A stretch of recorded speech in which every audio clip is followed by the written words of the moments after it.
Good. Moshe David is not joining us first, so I think we should just start off Natan. Yes. I hope you're not sorry to see that it's not the hosts today are not those who were supposed to be. We switched the next week with this week, so all those who are sad for seeing us, I'm very sorry, and you can enjoy. You can leave today and come back next week. Exactly. But you're very welcome to stay if you want, and we're happy to have you with us. I can see that I'm a bit blurred, but still, I hope you'll manage with this and with that. Natan, how are you? Thank God. Baruch Hashem. Baruch Good Hashem. man. Ready to learn. Good. I'll open the sources, so you can start to talk while I find them. Okay. So we're on the third Mishnah of the second chapter of Masechet Avot, Ethics of the Fathers. We just finished the second Mishnah, who was told by Rabban Gamliel, the son of Rabbi, the son of Rabbi Yehuda Hanasi, the great Rabbi Yehuda who actually edited the Mishnah and gathered the Mishnah. And both of us, both Rav Jair and I, were here 2 weeks ago. We spoke about Rabbi and about the significance of starting the second chapter with Rabbi Yehuda Hanasi. And last week we moved on learning what his son said. And our Mishnah, the third Mishnah that will come up soon, is a very interesting Mishnah because it's not written in the usual style of Masechet Avot. We would say that the tractate of Avot, if we were trying to define it a little bit, then most of the Mishnayot, most of the messages that we read, maybe there are quite a few who are not very religious in the sense that they don't talk about Torah or about God. Many of them do, but also those who don't try to pass some kind of a ethical message or some kind of a moral message, something that a person can work on in his daily life, something that will that is valuable in a way. And this Mishnah is a very technical Mishnah, or maybe not technical, but it's a Mishnah that is dealing with a tip for life, something that relates to how Rabban Gamliel suggests for a person to go about in his life. There's not something very ethical or very valuable in the sense of values that we have here. It's more of a way of life. So let's start with sharing it, and yes, and to show what you say. Here I'm sharing the Mishnah. This is here, Mishnah, the number 3. הווי זהירין ברשות, שאין מקרבין לו לאדם אלא לצורך עצמן. נראים כאוהבים בשעת הנתן, ואין עומדים לו לאדם בשעת דוחקו.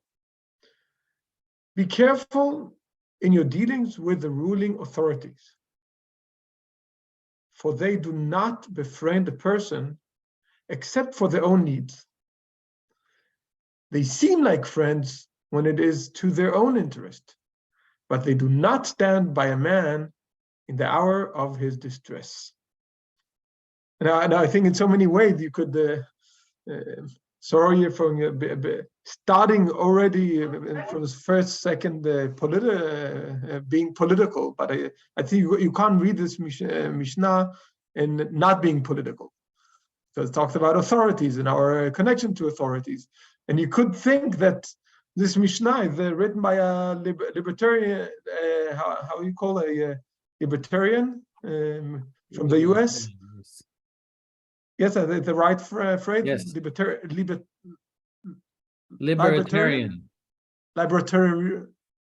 You should say it. Libertarian. Exactly.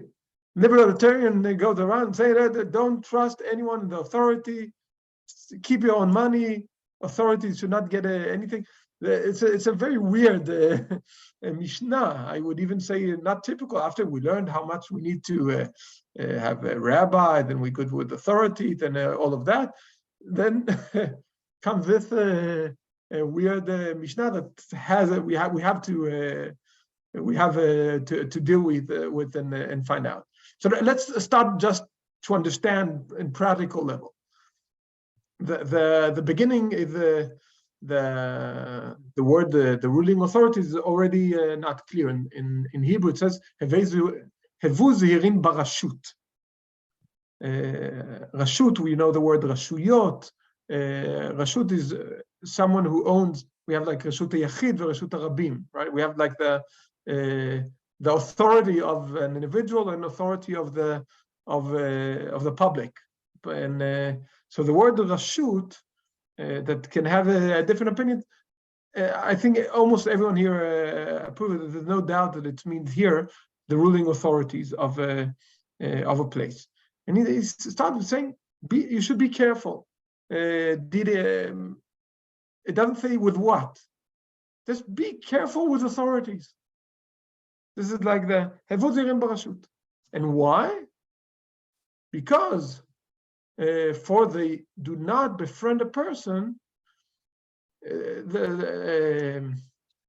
not about befriend. She'en mekarvin lo la'adam. Mekarvin, I would say they don't bring someone closer, right? We in Hebrew, we talk about mekoravim, right? And when we talk about a minister, when he gives positions in the ministry, if he gives it to mekoravim, someone who's close to him, so it's not about being friends. Yeah, it's about being close to the place where the authority lies. She'en mekarvin lo la'adam. They don't bring someone closer to them, except for their own needs. Someone with authority does it only. He gives you something only if it's for his own benefit. נראים כאוהבים בשעת הנתן. They seem like אוהבים. It's even more beautiful, I think, again in Hebrew than in English. The word is not friends. נראים כאוהבים. It looks like they really love you, they like you.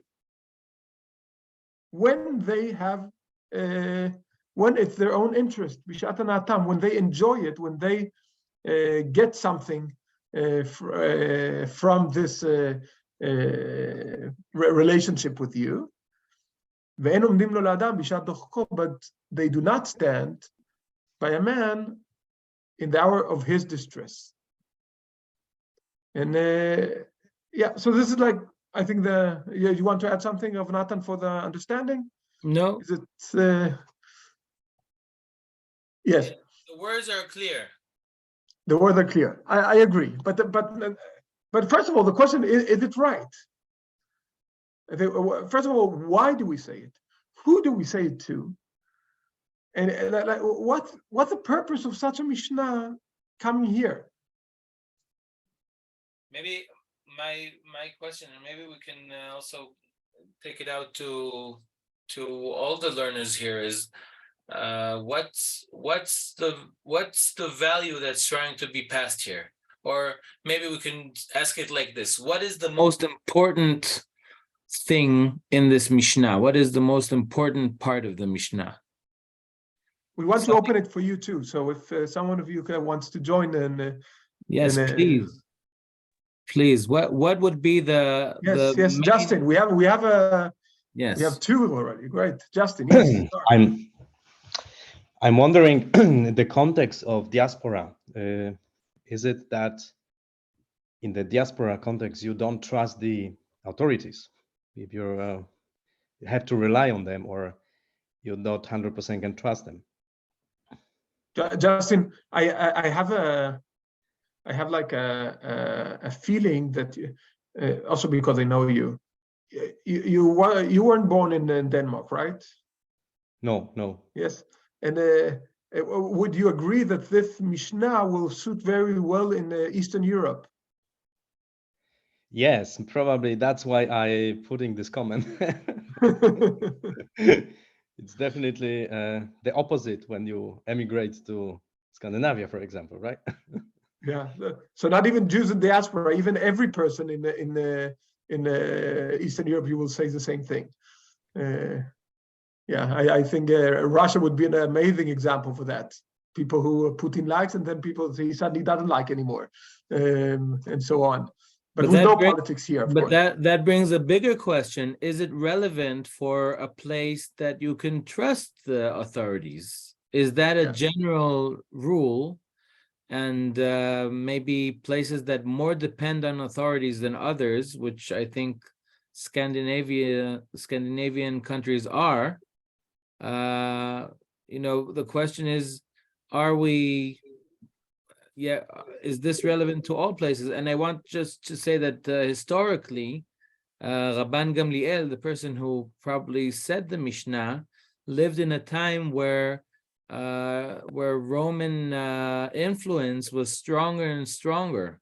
Yeah, but let's go to the historically, because we have so many people who raise their hands. So I'm actually eager to hear the different. Yes, Michael and Eva.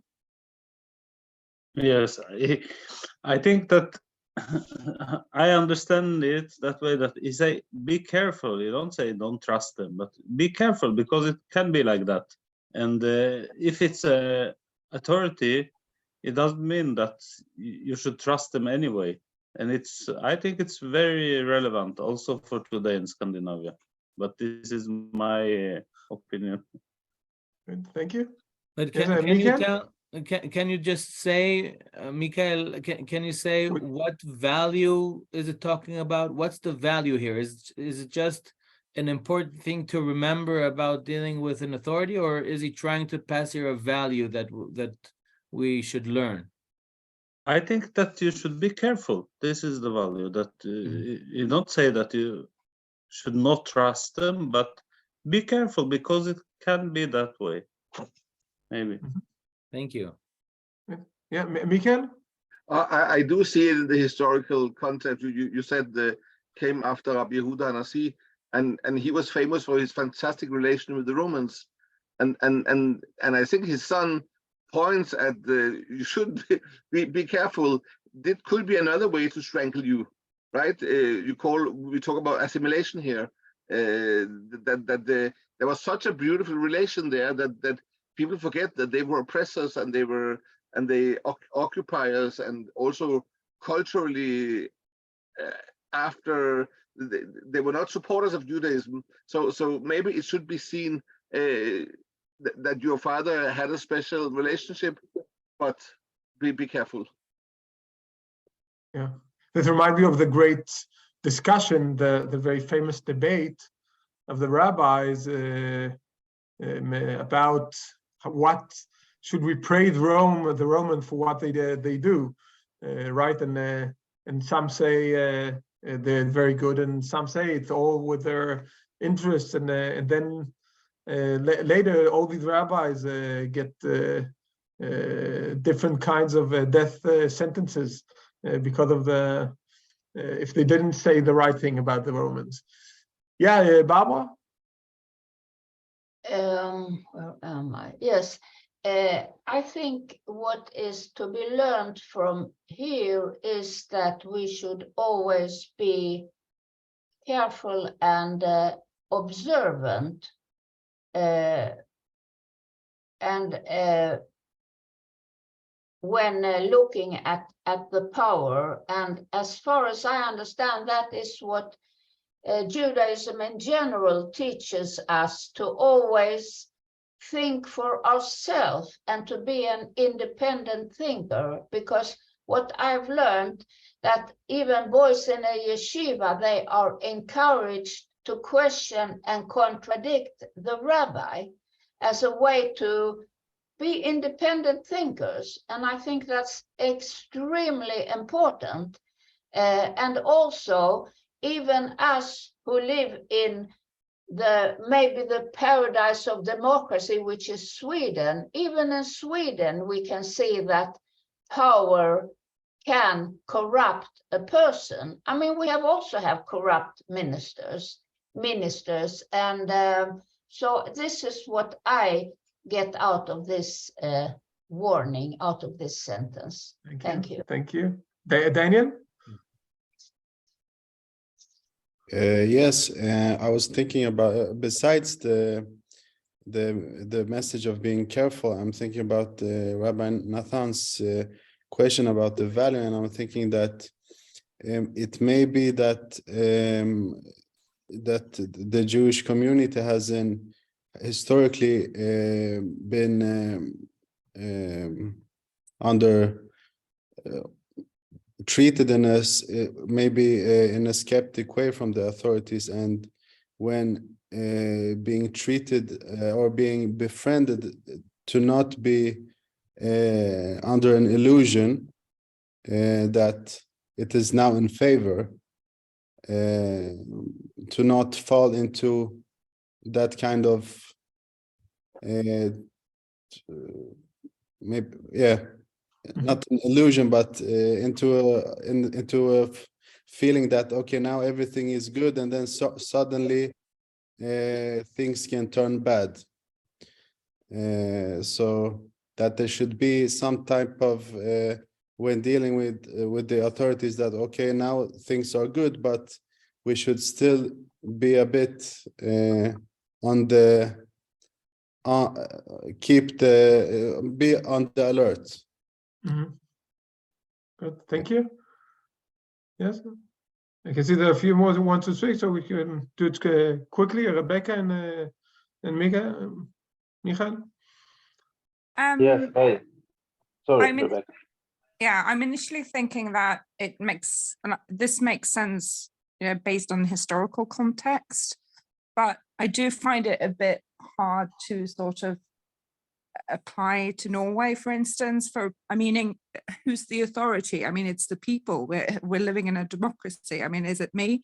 I mean, I work in local government. I mean, a police officer. Yes, it is you we need to be careful of.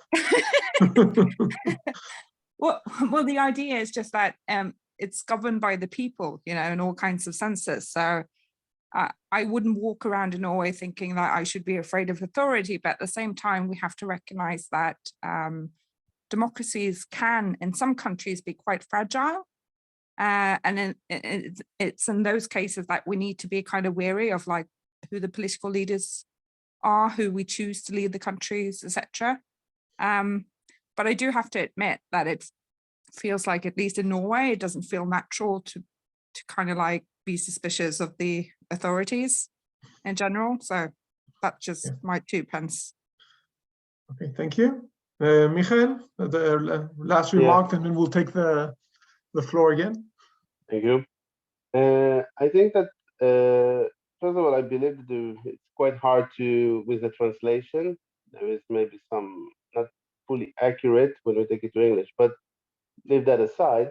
I would like to take more, put more emphasis on the second part of the sentence, which basically says, as we learn here, the more like you get closer, or you get benefits from being getting closer to authorize, or being authorized to do something, and then you might feel like, oh, everything is good for me, but they do that as long as they benefit from you. And when you don't, or you don't serve the needs anymore, or you out of the line, or out of goals that they set, they throw you under the bus, as they say. And we can see it a lot today, I believe, in the international media, of people who are all over the place. You cannot get rid of them on any social media. You just open it and you see them, and all of a sudden they're gone. And you're like, what happened? And then you realize, I don't know, they start to talk against governments or against policies. So I think this is exactly this, what we're talking about here, is that you can get very close and you can feel very comfortable there, But be careful, because the moment you will not serve the purpose anymore, you will be gone. And for us as Jews, I think it's also the history show that we were the leaders of economics, we were the leaders of medicine, science, etc. But when all of a sudden they didn't want us anymore, they threw us away. Yes, I think we have a remark from Helena and Leo about the Mishnah from chapter 3 that I prefer not to go into. I agree with you you wrote in the chat, mentioned Rabbi Nechunya ben Hakana and the connection between Ol Torah and Ol Malchut and Ol Derech Eret. And I would leave the discussion to that when we come to chapter 3 and see how it's connected to the past. I can add that regarding this Mishnah, this is one of the questions that the Rabbi asked, because they say, why do we at all need to say, be careful with dealing with ruling authorities? How can that be? We already said in Pirkei Aleph, here I go back, I need to find we said, Shmaya said, Ehov et ha-melacha, usna et ha-rabbanut, ve'al titvada la-rashut. Do not attempt to draw near the ruling authority. So some of the Mishnah commentators said, Shmaya already said that we don't need to go near them. So why do we need to be careful? If in advance we don't even try to get close to, then why do we need to be careful? And the question is, do we have I would argue that there is a change here between the time of Shmaya and Avtalion and the time of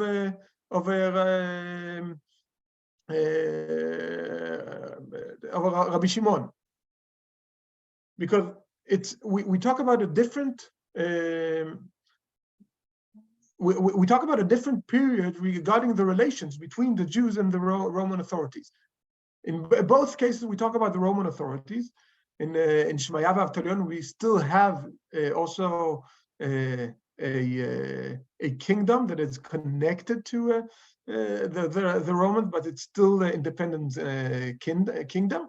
And even under a semi-Jewish kingdom, they live in the time, if correct me, the last Hashmonaim kings, and just before Herod, right? It's more or less the time they live. Of Natan, correct me if I'm wrong. Even then, they say you have to be careful with the authorities. It reminds me of the words of the Torah regarding the king, right? How many difficulties we are going to have if we have a king. That it's not easy for us. The whole question of authority comes from in front with this discussion. And authority is part. We tend to Rav Natan, and here I want us to contribute to what you said about what does it do with the Mishnah. It's not part, but authority is also part of our daily life, part of our relations with society, and in that sense also our relations with God. Like we can't really, we have this dream about, let's don't bring politics in, right? How many times you hear, no, let's not talk politics. But it's something we fool ourselves with. There's no such thing. And if we do that, we actually serve politics. And I think the Mishnah here, mixing it together, they say exactly what Rav Natan, you say, I don't understand what it has to do with the Mishnah. And now I will argue that's exactly it. This is part of our relations with the authorities. It's part of our society. It's part of our ethics. It's part of our way of being. It's not only a good tip. Listen, be careful with them. It's how are you supposed to work with authority? I'll leave the question of how will this implement in Scandinavia, because I think Scandinavia in this sense is a very rare example. Like the most of the world also today, it's definitely not Scandinavia. So let's leave our example and ask in general, how should our relations be with authority? We have in the first one, Shmayan comes and says, don't come near them. It is dangerous. Like you shouldn't have any relations with them. While when we come now to Rabban Gamliel, maybe, like I said, it's not very clear, but it looks like it's Rabban Gamliel. Then they say, be careful in dealing with them. He says, you have to deal. There's no such thing. Don't think you can take yourself out of the world and create a beautiful alternative, a parallel samfund, like we say in Scandinavian, right? A society that is isolated from all the political question of authority. There's no such thing. You have to be in relations, but you have to be careful. You already accepted we can't play the game and going completely we can't leave the game. We can't play a separate place and not be part of political debate. And you have to be in relation, but you have to be careful. Natan, do you have?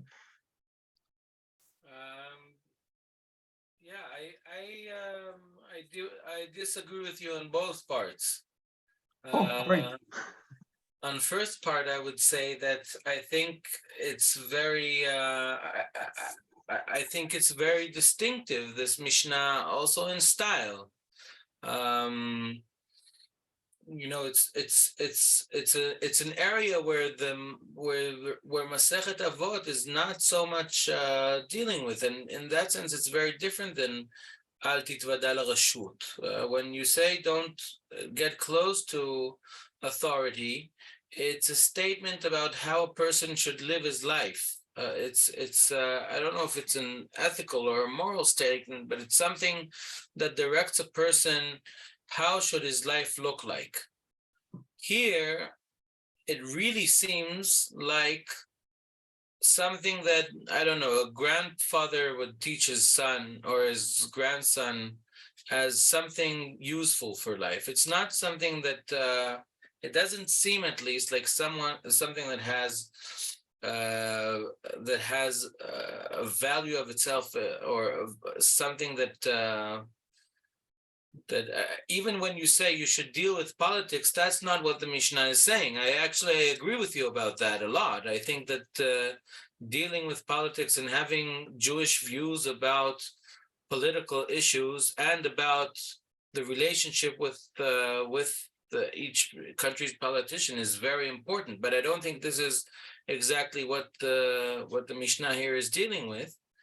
I did agree with I agreed with everybody who spoke. I loved all the answers, but I connected and to what Barbara said, and actually I thought that might be really the way that I read the Mishnah as well.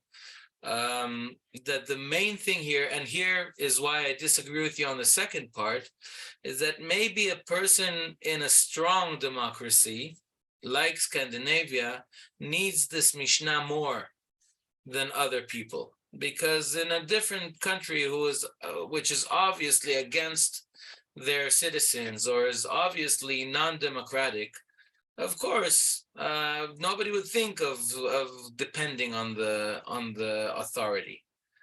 But in a place where it seems like, and that's why there is a value in this Mishnah, there is a moral sense, and not only a grandfather tip.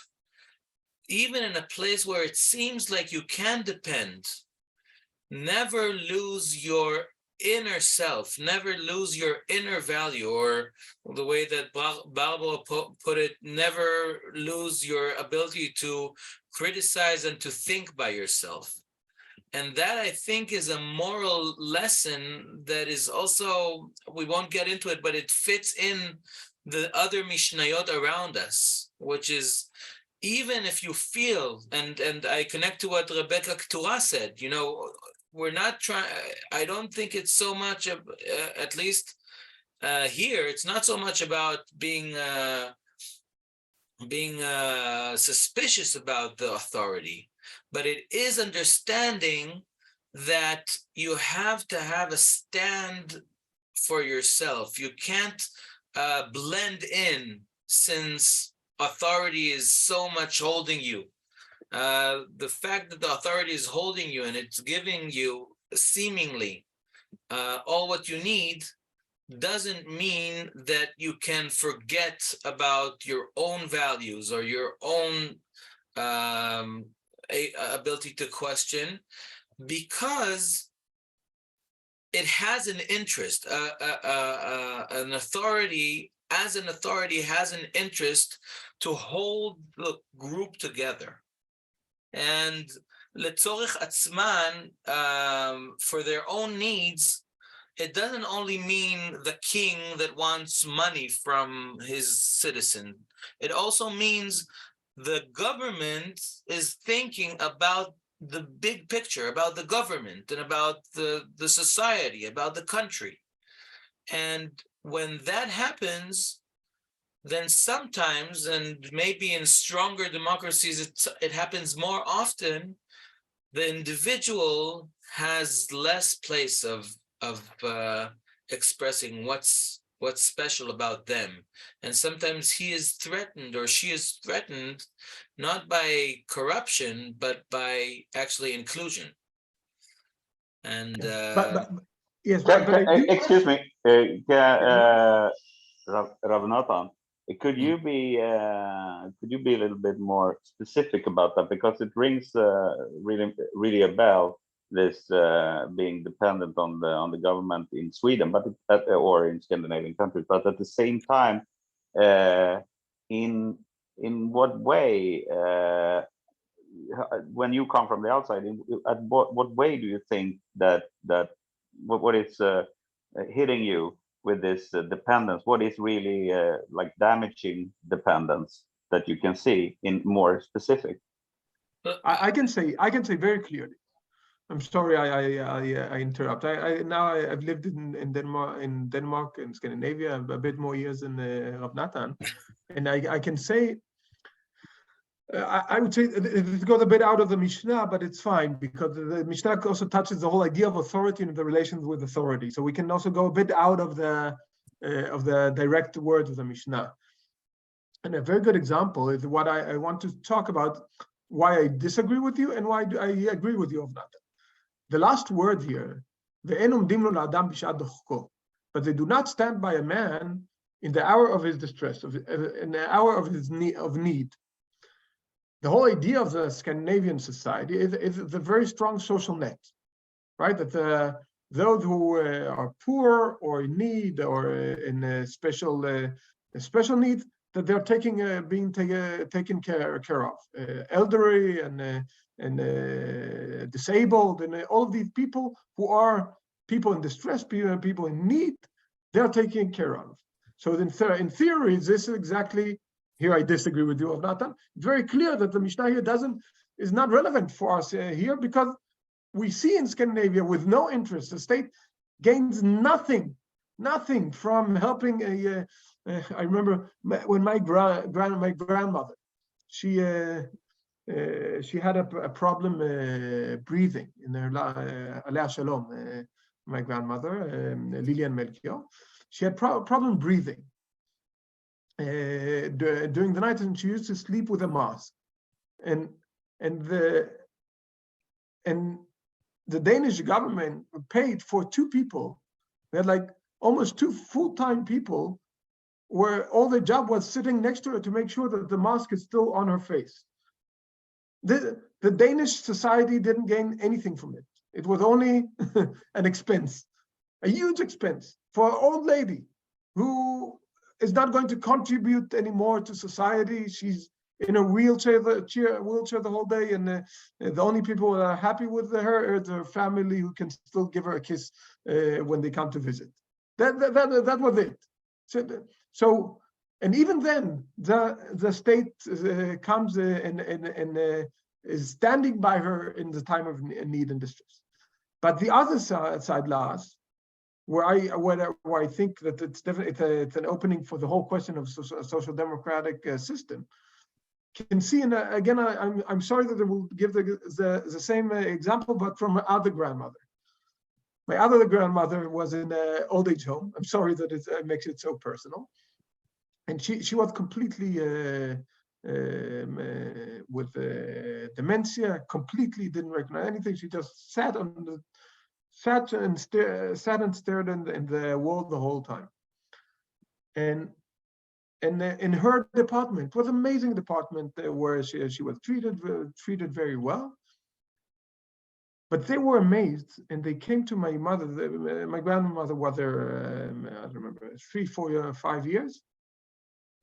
And the personnel, all the people who helped there, said, but that my grandmother, she got more visits than anyone else who was on her floor.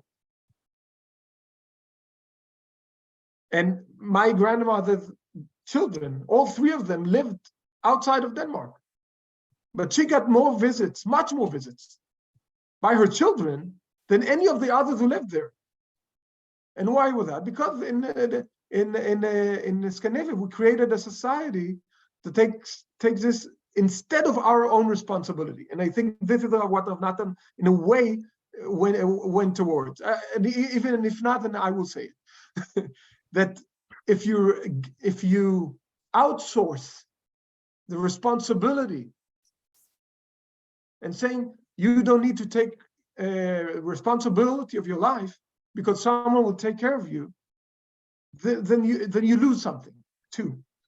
So you it's have to about be aware of that side that it's about the personal relationships, so that the society with this kind of care kind of takes over responsibility for keeping relations between, for example, the kids to take care of the parents, or the other way. That they kind of this is one aspect, but also responsibility on yourself, right? That you should pay the price for something you do wrong, and that you have something at risk. That you have also personal responsibility. One thing is responsibility towards others, but the other thing is that you are actually responsible for your own doing. That is something unhealthy, knowing that the worst case society will find me a housing, right? That I don't have my neck in the game. I don't risk anything. I personally, people here will think now that I'm very capitalistic. I'm not. I'm actually a very big supporter of the Scandinavian social democratic model. But I do think it's important to be aware of the downsides, that we pay a price for that. I think there's a reason that Scandinavian Jews are among those who give less to tzedakah than anyone else in the world. It's amazing how hard it is to get people to donate money to charity. It's much harder here than in the States and in England. And part of that is because we learned that society does things instead of us. So we don't have a responsibility. The good thing is we of course take care of our society as a whole, but there are downsides and we need to be aware of them. And now I'll let Natan answer what he thinks. Yeah, so actually I didn't mean to go in your direction, even though the last example that you gave, I identify very much with the tzedakah. And I wanted to answer Laos that I didn't mean Scandinavia per se as the way that Scandinavia works. I meant strong democracies, which I think, as coming from Israel, I think that Israel, at least for now, is a fairly strong democracy. With some challenges now. But what I meant is very much towards the last example that Rav Jair said, which is knowing that I have a society that a society that works, and a government that works for me, as their job is to work for me. What does that make me? who am I in this structure? And I think the natural way is to blend in the sense that, I count on my society, on my government, on the authority. I depend on them, and my say of who I am and my values and my way of life would be in different ways compromised with the feeling that now our society is what brings up the society values, what brings up the country values, brings up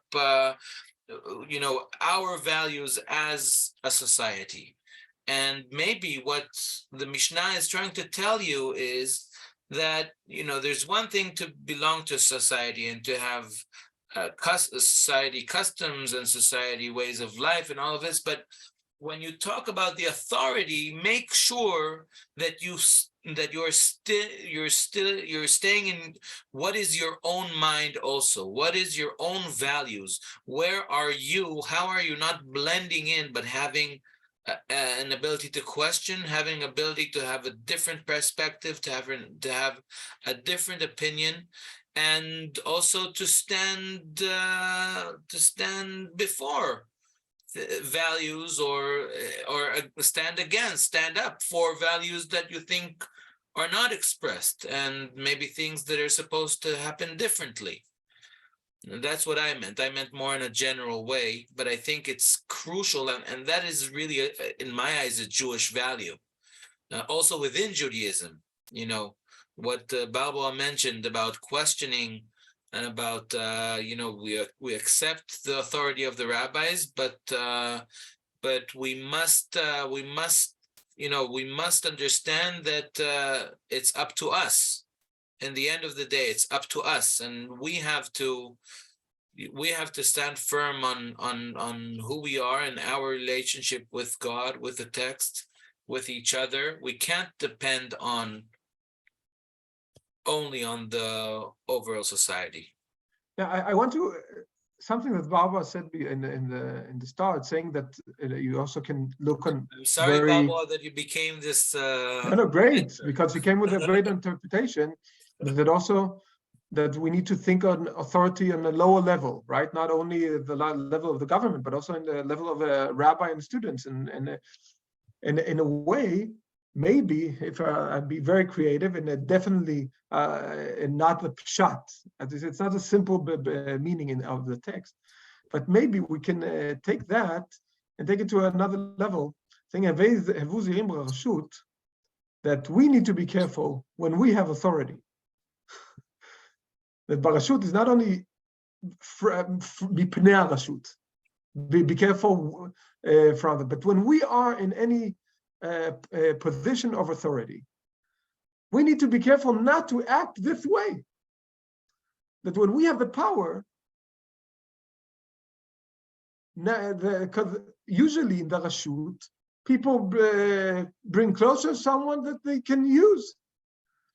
That when you're in a position of authority, think of your workplace. How many of the things when you work, you also think strategically, right? You do tactics. Now you need to be on the good side. You want to have someone closer, or you're working with that it only looks like you love someone when you all benefit from it, when you enjoy it. But as soon as you don't need him, you might let him go. And I think that can also be a different direction when it goes to us as authorities in many different levels. So many of us are authorities.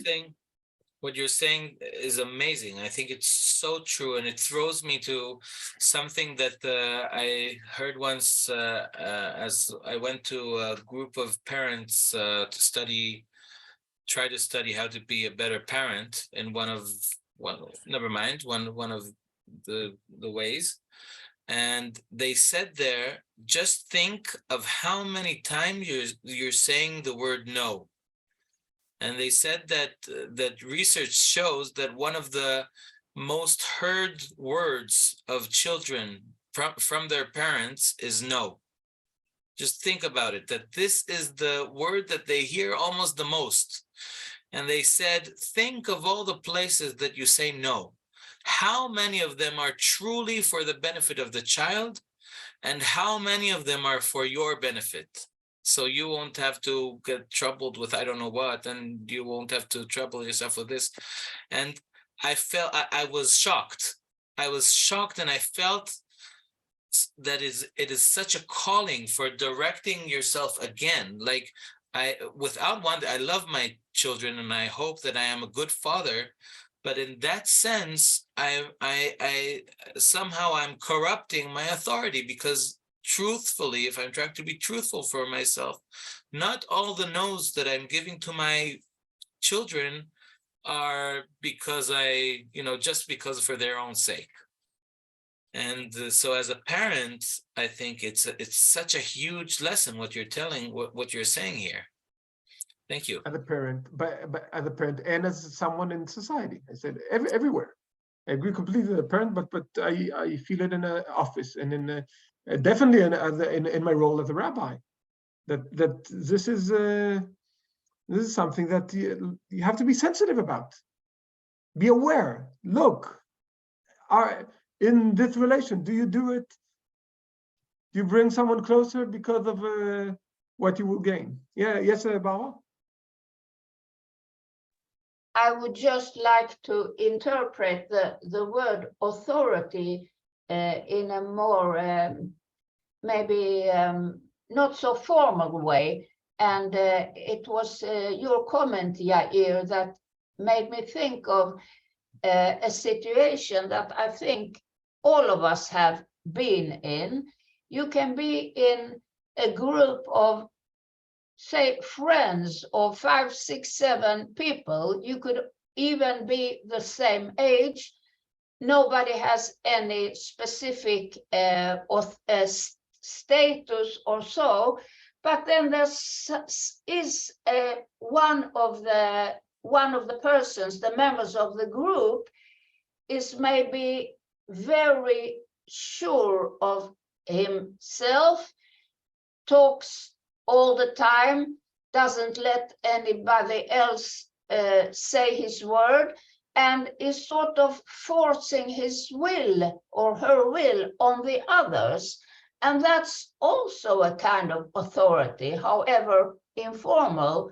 And it's also very important to be critical and oppose that kind of informal authorities. Thank you.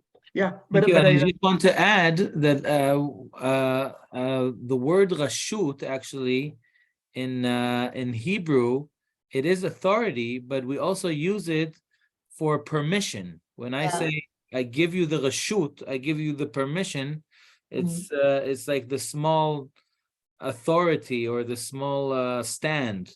And actually that brings us exactly to what Rabbi talked about. Also, as a rabbi, what are you giving permission to and what you're not giving permission to?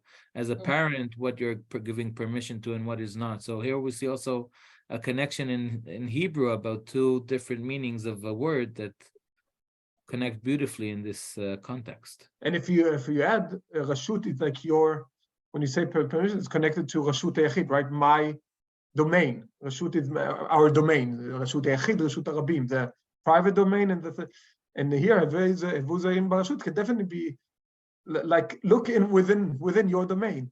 Evuzaim barashut, in your rashut, in your place where you rule. Look, how do you rule in this? How do you act? How do you? And again, it's about instead of opposing the other, look on what do we do? Because with the word you said, I automatically reflected on myself. How many times do I as a very strong Melchior, the very opinionate and I'm not alone. This is known in my family, right, Michael? Do you agree? We can be very opinionate and yeah. This is not only, but I definitely do it myself too. And so your word give me self-reflection, and not only pointing to others, but my self-reflection of how do I react in these situations. But Rav Natan, you also maybe we can go the last interpretation throws us to a completely different place, and I thought maybe you want to bring us as a Hasidic word here that throws us to a completely different level of the prior personal Yes. views. So this is really, I think we, in this learning session, we moved very gradually from the pshat, from what is the clear meaning of the Mishnah, to it's wonderful. I think that what happened to us here was exactly a Beit Midrash, to start with something and, yes, and get to the drash, to get to what we, how do we, I don't know how the word in English, to make the clay, you make out of it from something. Can't hear you, Natan. Oh, I'm not heard well? Suddenly something happened to the microphone. It was also before. So I'll try it's better now. to the point. Maybe it was Here, because I now was it too works. much, Okay. Now it works. okay. So one understanding that that I saw that is a more Hasidic understanding, it's not the pshat at all, is taking the word rashut in the sense of what is, like we said, a rashut is a permission, and it gets us to the area of obligations and in mitzvot. And so we have three categories. We have mitzvot, things that we are required to do, averot, things that we are not allowed to do, and then there's all the rest, what we are permitted to do. What is, it's not bad, but it's not also, it's not good, it's not obligation, it's just fine. It's we are permitted to do. And the Hasidic interpretation is be careful with those things, with the things that you are permitted to do, because they're tricky. And on one hand, they're fine. We're not doing anything bad by doing them. On the other hand, we're not answering any big mitzvah or any big ideal or any big obligation that we have. So this is a tricky place. And those things who are permitted, only permitted, and not an absolute mitzvah, be careful with that rashut. Why? Because they bring you close for their own purpose. In other words, when we do a mitzvah, it has a higher purpose. The purpose of worshiping God. When we're doing something that is allowed, it's for its own sake.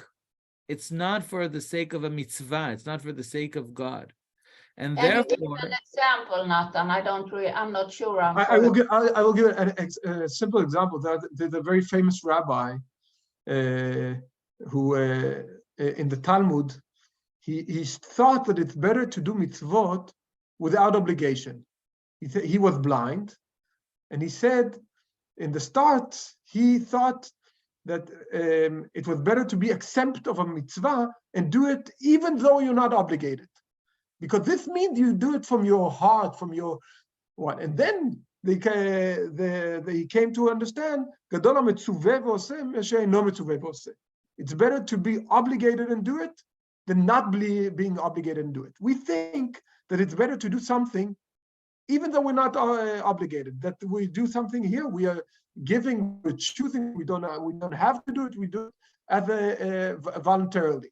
You have thousands of examples of the mitzvot. For example, for women, it will be, let's bring an example that will be beautiful. According to halacha, women are obligated to pray once a day. But they're allowed to pray more. Now, it's very hard to find something wrong by praying more, right? What's wrong? What will be wrong in a woman praying Shachrit, Mincha, and Ma'ariv, right? In purpose, I choose something that is it will be hard to find something wrong with this. But even though, let's say Rav Natan can use this example, of something that is something good, right? Praying more. It's nothing wrong. Why, Natan, if you continue this thought, why can it be wrong for then to praying, or why not wrong? Why should you be careful?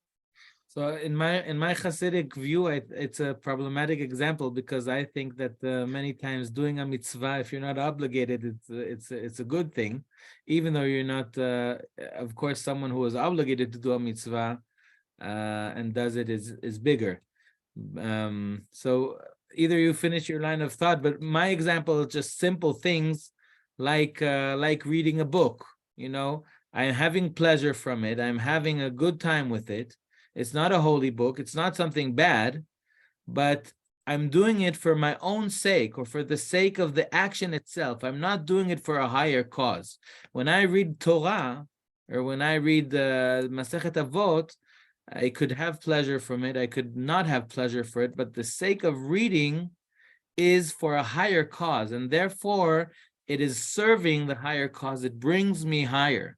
When I'm doing something that is just permitted, sometimes it could drag me to worship myself or to be involved in earthly issues, in issues that make me think that the center is the pleasure and not God, not the mitzvah. Yeah, so, but Natan, if I'll take my example of mitzvot reshut, of mitzvot that exist, good deeds, good things, no one has no doubt that it's a good thing, but you're not obligated. It's something that you can choose doing or not.